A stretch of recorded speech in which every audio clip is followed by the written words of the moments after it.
Ninaamini leo Bwana atakuzungumza kwa maneno haya na utafarijika moyo wako. Bwana asifiwe sana.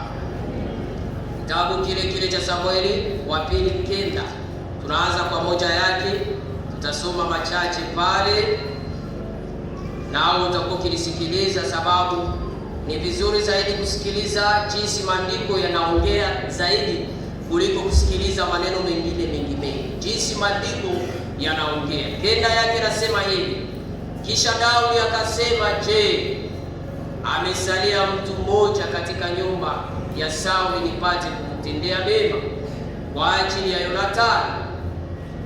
Palikuwa na mtumishi mmoja wa nyumba ya Sauli, jina lake Siba.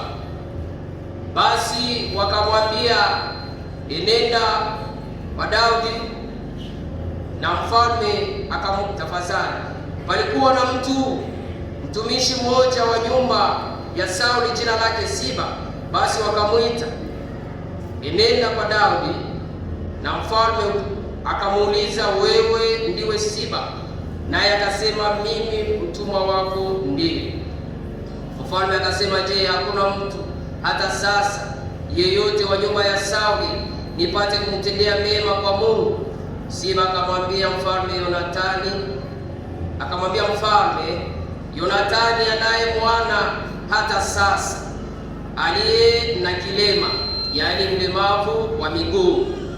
Mfalme akamwambia, yuko wapi?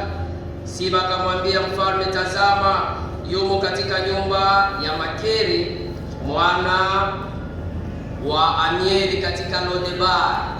Basi mfalme Daudi akatuma watu, akamondoa katika nyumba ya Makeri mwana wa Amieli katika Lodebar. Basi Mefibosheti mwana wa Yonathani mwana wa Sauli akaenda kwa Daudi